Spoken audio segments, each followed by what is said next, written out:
Assalamualaikum warahmatullahi wabarakatuh. Saya Widya Desmaini Ikhwansyah ingin menjabarkan sedikit tentang RUU HIP sebagai nilai UTS Teori Administrasi. Pembahasan rancangan undang-undang tak henti-hentinya mendapat sorotan publik. Setelah RUU Omnibus yang sebelumnya menuai kontroversi, RUU Haluan Ideologi Pancasila atau HIP kini muncul sebagai polemik baru.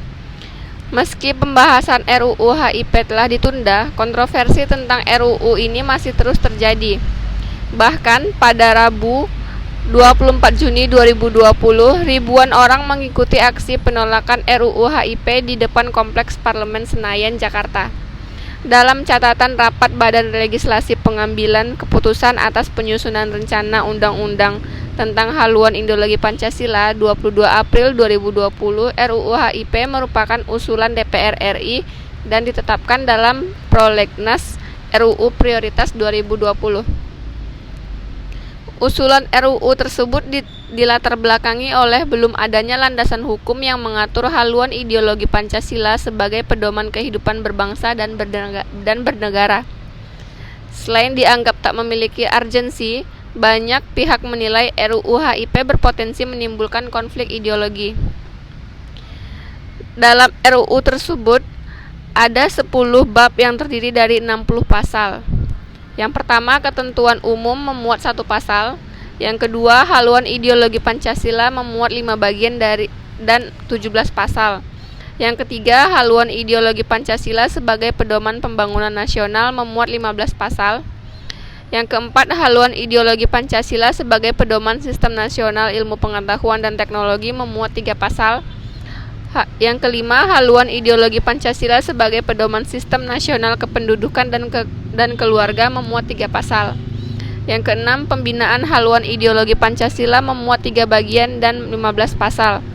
Yang ketujuh, partisipasi masyarakat memuat 1 pasal. Yang kedelapan, pendanaan memuat 1 pasal.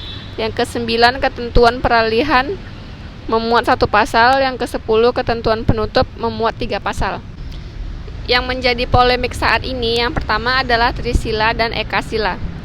Banyak pihak menyoroti adanya konsep Trisila dan Ekasila dalam salah satu pasal pada RUU HIP. Kedua konsep tersebut termaktub dalam bab 2 pasal 7 yang berbunyi: pertama, ciri pokok Pancasila adalah keadilan dan kesejahteraan sosial dengan semangat kekeluargaan yang merupakan perpaduan prinsip ketuhanan, kemanusiaan, kesatuan, kerakyatan, demokrasi politik, dan ekonomi dalam satu kesatuan.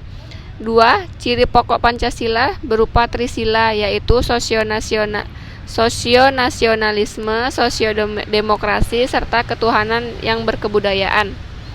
Trisila sebagaimana dimaksud pada ayat 2 terkristalisasi dalam Ekasila, yaitu gotong royong.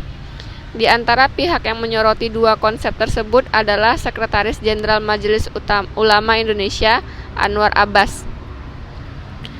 Menurutnya, memeras Pancasila menjadi Trisila dan Ekasila merupakan bentuk pengkhianatan terhadap bangsa dan negara. Sebab Pancasila sebagai norma fundamental harus dilihat dalam satu keutuhan utuh dan tak bisa dipisahkan urutannya.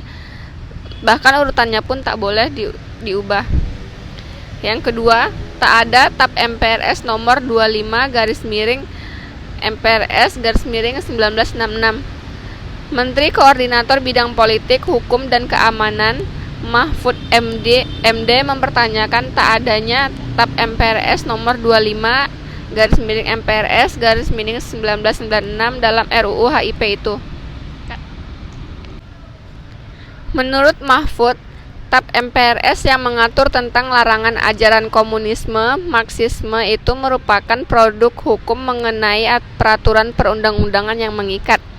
Oleh sebab itu, TAP MPRS tersebut tidak bisa dicabut oleh lembaga negara maupun rancangan aturan yang digulirkan DPR.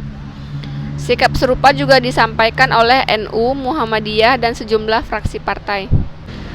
Dengan beragam polemik itu, pemerintah akhirnya memutuskan untuk menunda pembahasan RUU HIP. Mahfud juga meminta agar DPR selaku pengusul RUU HIP lebih banyak mendengar aspirasi masyarakat.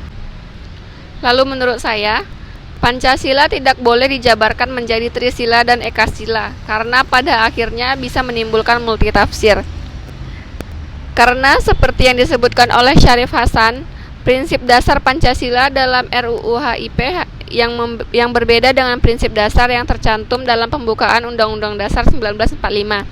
Prinsip dasar yang disebutkan di dalam pasal 3 RUU HIP tidak utuh dan berbeda secara tekstual dengan pembukaan Undang-Undang Dasar 1945. Lalu, tidak adanya penyebutan nilai ketuhanan yang Maha Esa juga akan berpotensi memudahkan masuknya ideologi lain menyusup ke dalam Pancasila. Sekian dari penjabaran dan komentar saya tentang RUU HIP. Assalamualaikum warahmatullahi wabarakatuh.